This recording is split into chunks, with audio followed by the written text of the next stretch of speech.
Hello everyone, this is Neha Nishad and welcome to engineer study circle. इस बार मैं लेके आई हूँ आपके लिए 19 ऑफ दिसंबर को हुए exam UP triple S C JE के इंग्लिश पोर्शन का जो आपका सॉल्यूशन पेपर रहेगा वो हमारा इस बार रहेगा। हम लोग देखेंगे कि कितने आपके सही हुए और कितने आपके गलत हुए, किस तरीके का आपका क्वेश्चन पेपर आया था और किस प्रकार के क्वेश्चंस आए थे, ताकि आपको 2018 के प्रिपरेशन में बहुत ज़्यादा हेल्प मिल सके और आप उसमें एकदम पासिंग मार्क्स ला सके, अच्छे से स्कोरिंग कर सके उसका।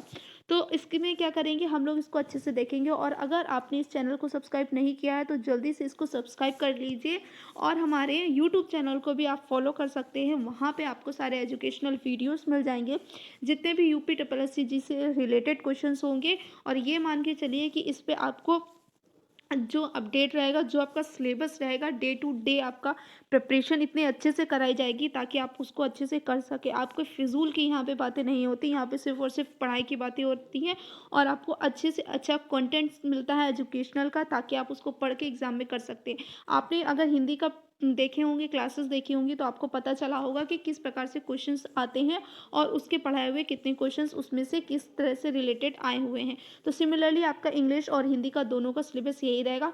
बाकी के जितने आपके टेक्निकल और नॉन टेक्निकल के क्वेश्चन पेपर हैं वो आपको टेलीग्राम पे मिल जाएंगे, तो आप टेलीग्राम को भी ज्वाइन कर लीजिए। तो चलिए स्टार्ट करते हैं इस क्वेश्चन को। यहाँ पे सॉल्यूशन देखते हैं सारे क्वेश्चंस का, तो आप उसको जल्दी से आंसर्स टैली करिएगा और आप कमेंट बॉक्स में ये ज़रूर बताइएगा कि आपको आउट ऑफ आपके कितने नंबर सही हुए हैं और आउट ऑफ आपको कितना मिला है। तो चलिए स्टार्ट करते हैं बिना टाइम वेस्ट करते हुए। तो इस वीडियो को अंत तक देखते रहिए, लास्ट तक बने रहिए हमारे साथ इस वीडियो में।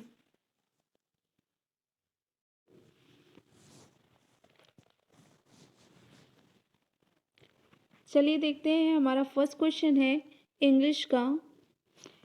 Identify the synonyms for the word drivel. What is the synonym of the word drivel. Drivel का आपको बताना है कि सैनोनियम्स क्या होगा। सैनोनियम्स जो ड्राइवल का सेम मीनिंग होता, तो आपका इसका सही आंसर होगा सी होगा गिब्रिश। गिब्रिश आपका इसका क्या होगा, सैनोनियम्स होगा। नेक्स्ट क्वेश्चन देखते हैं। नेक्स्ट क्वेश्चन में आपको क्या है, एक पैरा दे रखा है, एक आपको उस पैरे को रीड करना है और उसके आंसर्स को फिर उसके बाद में पूछे गए क्वेश्चंस को आंसर करने हैं। तो चलिए एक बार देख लेते हैं कि हमारा जो पैरा है वो क्या है। तो उसके क्वेश्चंस के बिहाफ पे हम लोग देखेंगे। जैसे हमारा यहाँ पे फर्स्ट क्वेश्चन है, the country of Denmark was formed during the dash. तो इसमें पूछा गया है कि जो हमारी कंट्री है डेनमार्क की, वो किस टाइम में बनी थी। मिडल एज में, विकिंग एज में, नॉर्थ होमलैंड्स में और प्री हिस्टोरिक एज में। तो हम लोग यहाँ पे देखेंगे ये आपका बेस्ट वे होता है to answer the questions given in the last of the paragraph. तो उसमें आप क्या करते हैं, सबसे पहले आप पैरा मत रीड किया करिए। आप पैरा रीड करने से पहले आप क्या किया करिए, क्वेश्चन को रीड किया करिए, ताकि आपको माइंड में क्लिक हो जाए कि हाँ किस क्वेश्चन का क्या आंसर हो सकता है और कहाँ पे होगा। तो जैसे आप यहाँ पे क्वेश्चन रीड कर देंगे, क्वेश्चन में पूछा है the country of the Denmark was formed during the dash. तो जब आप इसको रीड करना स्टार्ट करोगे तो आपको पता चल जाएगा कि आंसर क्या है। तो यहाँ पे जैसे आपको दे रखा है कि Viking were the seafaring Norse people from southern Scandinavia present day Denmark, Norway and Sweden for from the late 18th to late 11th centuries raided, pirated, traded and settled through Paris of Europe and explored western to Iceland, Greenland and the Vinland. In the countries they arrayed and settled, the period is known as the Viking Age. कौन सा as है, यहाँ पे देखो आपको तुरंत मिल गया। Otherwise आप क्या करते, आप इसको पूरा एक बार रीड करते, ठीक है, फिर उसके बाद आप आते फिर क्वेश्चन को रीड करते, फिर आप देखते कि इसका आपने कहाँ पढ़ा था। तो उससे बेस्ट वे है कि आप क्या कर लो, सबसे पहले क्वेश्चन रीड करो, फिर जाके आप पैरा रीड करो। तो इसका आंसर हो जाएगा हमारा which age is Viking age. Next question है आपका, the Viking age originally followed by the religions. तो किस रिलीजन के द्वारा वो फॉलो किए जाते थे, अफ्रीकन, रशिया, क्रिश्चियंस और ओल्ड जो नॉर्स थे उनके द्वारा। तो चलिए फिर से फाइंड करते हैं। तो यहाँ पे कहाँ पे आएगा आपका वो देखते हैं। वी आर रीडेड फिर till here and the term Viking also commonly includes that inhabitants of the Norse homelands। तो यहाँ पे क्या हो गया, Norse homelands। तो वो लोग किससे रिलेटेड थे, यहाँ पे ओल्ड नॉर्म से। तो इसका आंसर आपका कौन सा आ जाएगा, यहाँ पे आंसर हो जाएगा 28 का थर्ड डी हो जाएगा old norms. Next question read करते हैं। For their exploration the Viking used, तो वो जब वो ज़्यादा दूर तक जाते थे एक्सप्लोर करने के लिए तो वो किस चीज़ का यूज़ करते थे। तो फिर भी आप यहाँ पे क्वेश्चंस देखेंगे कि वो जो एक्सप्लोरेशन के लिए जाते थे तो वो किस चीज़ का यूज़ करते थे, लॉन्ग शिप का यूज़ करते थे। किसका यूज़ करते थे, लॉन्ग शिप का। तो यहाँ पे आप फाइंड करेंगे,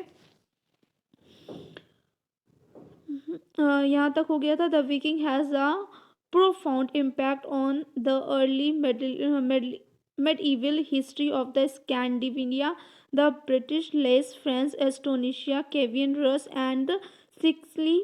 Expert sailors and the navigators board their characters long ship, तो वो किसका यूज़ करते थे, लॉन्ग शिप का यूज़ करते थे। तो आंसर यहाँ पे हमारा क्या मिल जाएगा, लॉन्ग शिप मिल जाएगा। आई होप आपको ये समझ में आया कि किस तरीके से पैरा यूज़ करते हैं, पैरा के आंसर्स करते हैं। जब हम लोग प्रिपरेशन करेंगे UP triple S C JEE 2018 का, तो प्रिपरेशन आपका नेक्स्ट वीक से स्टार्ट हो जाएगा। तब वहाँ पे मैं आपको प्रॉपरली बताऊंगी कि किस तरीके से आप फटाफट से क्या करते हैं, क्विकली आप आंसर फाइंड कर सकते हैं बहुत ही ईजी वे से, जहाँ पे आपका जो टाइम होगा वो ज़्यादा नहीं कंज्यूम होगा, बहुत कम ही टाइम में आप उसको कर सकते हैं। नेक्स्ट क्वेश्चन है आपका, identify the part of the sentence that has an error. अब आपको यहाँ पे वो सेंटेंस बताना है जो क्या है यहाँ पे जिसका पार्ट एरर है। तो क्या है होगा आपका, the cookie jar is lying empty in the table. तो हम लोगों ने प्रीपोजिशन पढ़ा था, तो यहाँ पे इन द टेबल नहीं आएगा, यहाँ पे क्या आएगा, ऑन द टेबल। तो इसका करेक्ट आंसर क्या हो जाएगा, इन द टेबल वाला क्या है, इनकरेक्ट है। नेक्स्ट क्वेश्चन की तरफ मूव करते हैं। यहाँ पे थोड़ा आप देख लीजिएगा कम है, आपके पास क्वेश्चन पेपर होगा तो आप वहाँ से टैली कर लीजिएगा। Identify the part of the sentence that has an error. When the president arrived everyone in the dash audience stand up.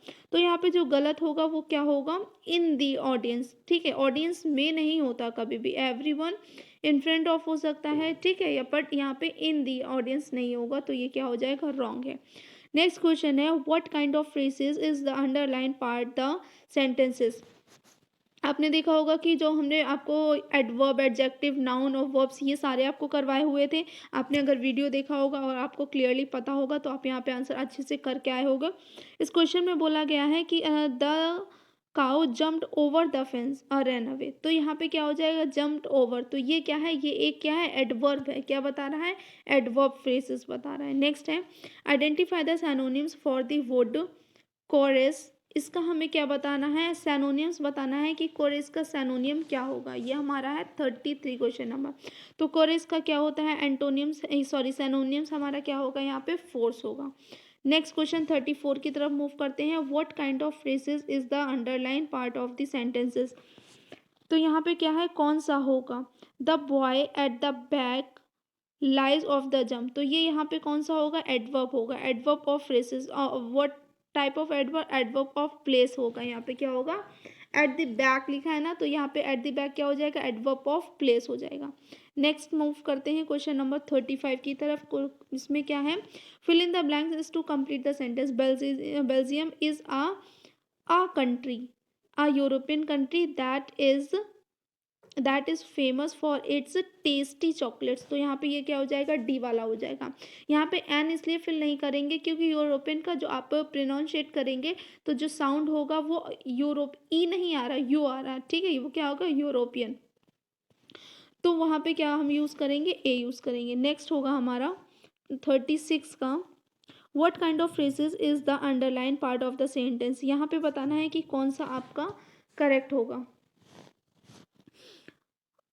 The new mobile was not good, the battery got drained very quickly. तो ये जो very quickly होगा ये क्या है आपका, adverb है, adjective है, वर्ब है और वर्ब फ्रेजेस है। तो देखिए अगर क्विकली ड्रेन लिखा है तो ड्रेन तो हमारी क्या हो गई, वर्ब हो गई। अब वर्ब की भी जो विशेषता बताए वो क्या है, आपकी आपकी एडजेक्टिव हो जाएगी, ठीक है, वो क्या हो जाएगा आपका एडजेक्टिव। तो 36 का हमारा क्या हो जाएगा यहाँ पे, डी वाला हो जाएगा। नेक्स्ट है question 37, identify the part of the sentence that has error. यहाँ पर भी एरर बताना है। The doctor declare the patient dead when he arrived in the hospital. तो यहाँ पे जो आपका जो एरर है वो कौन सा है आपका, डेड व्हेन ही अराइव्ड। क्यों, क्योंकि ये भी क्या है आपका पास्ट में पहुँच गया है। तो अगर पास्ट का पास्ट में पहुँच जाएगा तो वो वहाँ पे क्या बन जाएगा, पास्ट परफेक्ट बन जाएगा। क्या बन जाएगा, पास्ट परफेक्ट। तो अराइव का क्या हो जाएगा, अराइव्ड हो जाएगा। नेक्स्ट क्वेश्चन है, और डेड का क्या हो जाएगा वहाँ पे, डाइड हो जाएगा, क्या हो जाएगा, डाइड। नेक्स्ट मूव करते हैं क्वेश्चन नंबर 39 की तरफ। Identify the part of the sentences that has an error. He has convicted by the जज but he has not committed the crime. तो आई होप यहाँ पे इसका आपका सेंटेंस ये सी वाला करेक्ट होगा, बट ही हैज़ नॉट, ठीक है, क्योंकि ये भी आपका पास में चला जाएगा परफेक्ट में, तो हैज़ का यहाँ पे आपका यहाँ पे ये थोड़ा मिस्टेक लग रहा है, तो यही होगा। नेक्स्ट है, identify the antonym for the word. तो यहाँ पे आपको एंटोनियम्स बताना है इम्प्रिंगेबल का, तो यहाँ पे एंटोनियम्स क्या हो जाएगा, इम्प्रिंगेबल का आपका यहाँ का आंसर हो जाएगा वनरेबल, तो इसका क्या हो जाएगा, वनरेबल एंटोनियम्स हो जाएगा, ठीक है। नेक्स्ट क्वेश्चन मूव करते हैं। Choose the correct sentences from the options below. तो यहाँ पे आपको करेक्ट चूज करना है, क्या है, I was wondering today if her friends were going to visit her father's restaurant. I was wondering today if her friends were going to visit her father's restaurant. I was wondering today if her friends were going to visit her father's restaurant. I was wondering today if her friends were going to visit her father's restaurant. तो यहाँ पे क्या हो जाएगा, जो आपका यहाँ पे पूछा है कि करेक्ट ऑप्शंस क्या है, तो करेक्ट आपका क्या हो जाएगा, आपका 41 का करेक्ट हो जाएगा B, I was wondering today for. Okay, next है क्वेश्चन नंबर 42।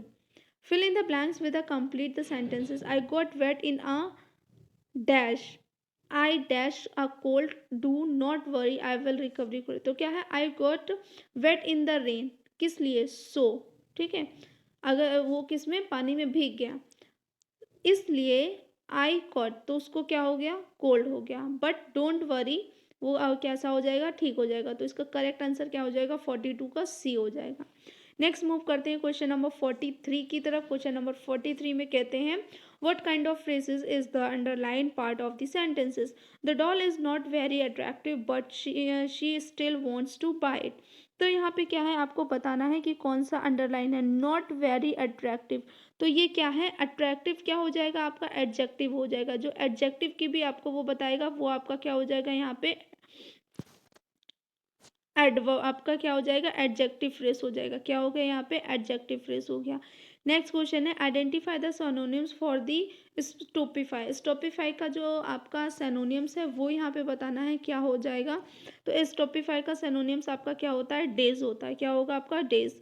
नेक्स्ट क्वेश्चन है 45 है, identify the antonyms for the word brusque. तो इसका जो ब्रोस्क्यू है इसका एंटोनियम्स क्या होगा, सिविल होगा, क्या होगा, सिविल होगा। अगर मिस्टेक होता है तो आई होप शायद मैंने सिनोनिम्स किया, बट इसका ब्रोस्क्यू का क्या होगा, सिविल होगा। अगर इनकरेक्ट होगा तो मैं वो भी आपको करेक्शन करवा दूंगी अगर कोई भी होगा, बट आपका क्या है यहाँ पे, ब्रोस्क्यू का क्या होगा आंसर, सिविल होगा। नेक्स्ट है, choose the correct sentences from the option below. तो यहाँ पे जो आपका करेक्ट सेंटेंस है वो आपको चूज करना है। नो, यहाँ पे पहले आपको दिख रहा है कि यहाँ पे अगर आपका एक्सक्लेमेशन साइन है तो ये नो क्वेश्चन तो होगा नहीं, ये भी नहीं होगा, ये और फुल स्टॉप तो बिल्कुल भी नहीं आता, तो ये और ये तो प्रॉपरली इनकरेक्ट हो गया आपके। नो, यू मस्ट, तो यू मस्ट तो आपका क्या है, मस्ट तो आपका वैसे भी मॉडल वर्ब से, तो आपका ये फर्स्ट वाला करेक्ट हो जाएगा, कौन सा करेक्ट हो जाएगा, फर्स्ट वाला। No you must use a fire extinguisher to put out the fire, not hit it with a cloth, Amelia screamed. Next question की तरफ मूव करते हैं। हमारा नेक्स्ट क्वेश्चन है, identify the synonyms for the word hamper. अब hamper का आपका क्या पूछा है, सैनोनिम्स, तो हैम्पर का सैनोनिम क्या होता है, रिस्ट्रिक्ट होता है। नेक्स्ट क्वेश्चन की तरफ मूव करते हैं। यहाँ पर भी एक फिर से आपको एक पैराग्राफ दे रखा है और उसके बिहाफ पे आपको क्या करना है, आंसर्स देने हैं। तो चलिए, आपने ऑलरेडी पैरा रीड कर लिया होगा, तो यहाँ पे मैं डायरेक्ट आपको क्या कर दूँगी, आंसर बता दूँगी और आप वहीं से जाके आंसर मैच कर लेंगे कि करेक्ट है या नहीं। क्वेश्चन है, fire ship were filled with. जो फायर शिप थी वो किस चीज़ से फिल्ड थी, तो वहाँ पे हमको देखना है। तो यहाँ पे आप क्या कर सकते हैं, तो ये यहाँ पे देखा है, was a ship filled with the combustible a gun powder. तो यहाँ पे इसका आंसर कौन सा हो जाएगा हमारा, तो यहाँ पे हमारा आंसर हो जाएगा गन पाउडर, क्या हो गया, गन पाउडर। नेक्स्ट क्वेश्चन की तरफ मूव करते हैं। The Spanish armada was caught between the Spanish and the dash Chinese, Dutch, English और ग्रीक्स। तो यहाँ पे आप देखिए कि किसके साथ में हुआ था उनका।